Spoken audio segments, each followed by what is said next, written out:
సార్వత్రిక ఎన్నికల్లో 5వ దశ పోలింగ్ కు సర్వం సిద్ధమైంది. రేపే 5వ విడత పోలింగ్ జరగనుంది. ఈ దశలో 6 రాష్ట్రాలు, 2 కేంద్రపాలిత ప్రాంతాల్లోని 49 పార్లమెంట్ స్థానాలకు ఓటింగ్ జరగనుంది.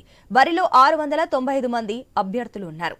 నిన్నటితో ఈ స్థానాల్లో ఎన్నికల ప్రచారానికి తెరపడింది. ఇక ఈ దశలో ఉత్తరప్రదేశ్లో 14, మహారాష్ట్రలో 13, పశ్చిమ బెంగాల్లో, బీహార్లో 5, ఒడిశాలో 5, జార్ఖండ్లో 3, కాశ్మీర్లో 1, లద్దాఖ్లో 1 స్థానానికి ఎన్నికలు జరగనున్నాయి.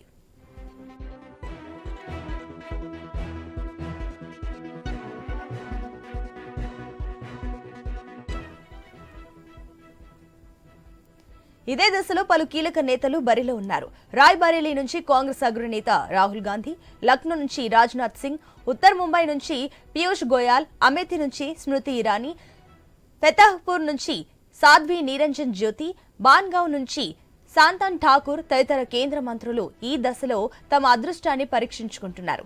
జమ్మూ కాశ్మీర్లోని బారాముల్లా స్థానం కూడా అందరి దృష్టిని ఆకర్షిస్తోంది.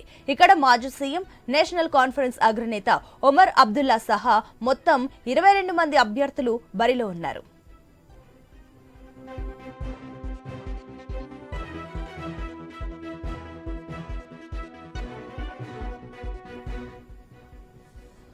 బీహార్లోని సరన్ నుంచి ఆర్జేడీ అధినేత లాలూ కుమార్తె రోహిణి ఆచార్య, హాజీపూర్ నుంచి రామ్ విలాస్ పాశ్వాన్ చిరాగ్, ముంబై నార్త్ నుంచి కేంద్ర మంత్రి గోయల్, ముంబై నార్త్ సెంట్రల్ బరిలో ముంబై దాడుల కేసులో special public prosecutor Ujjwal Nikam BJP తరపున బరిలో ఉన్నారు. బారాముల్లాలో ఒమర్ అబ్దుల్లా పోటీ చేస్తున్నారు.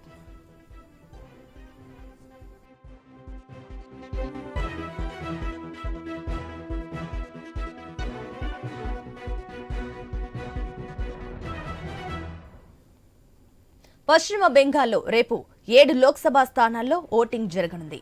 వాటిలోని 57% పోలింగ్ కేంద్రాలను సున్నితమైనవిగా వర్గీకరించారు. ఈ నేపథ్యంలో ఘర్షణలకు నివారించేందుకు కేంద్ర ఎన్నికల సంఘం కట్టుదిట్టమైన భద్రత ఏర్పాటు చేసింది.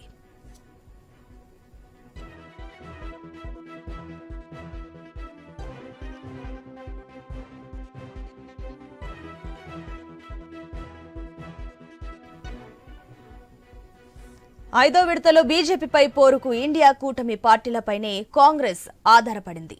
ఈ విడతలో మొత్తం 49 స్థానాలకు గాను కాంగ్రెస్ కేవలం 18 చోట్ల మాత్రమే పోటీ చేస్తుంది. మిగతా స్థానాలలో కూటమి పార్టీలైన శివసేన, ఎస్పీ, ఆర్జేడీ, ఎన్సీపీ తమ అభ్యర్థులను బరిలో నిలిపాయి. ఇక బీజేపీ 40 చోట్ల పోటీ చేస్తోంది. మిగతా చోట్ల శివసేన, ఇతర ఎన్డీఏ పక్షాలు బరిలో ఉన్నాయి. కాగా జమ్మూలోని బారాముల్లాకు బీజేపీ దూరంగా ఉంది. ఆర్టికల్ 370తో జమ్మూ కాశ్మీర్లో తమ పార్టీకి సానుకూల పవనాలున్నాయని బీజేపీ నేతలు చెబుతున్నప్పటికీ ఇక్కడ అభ్యర్థిని ప్రకటించకపోవడం గమనార్హం.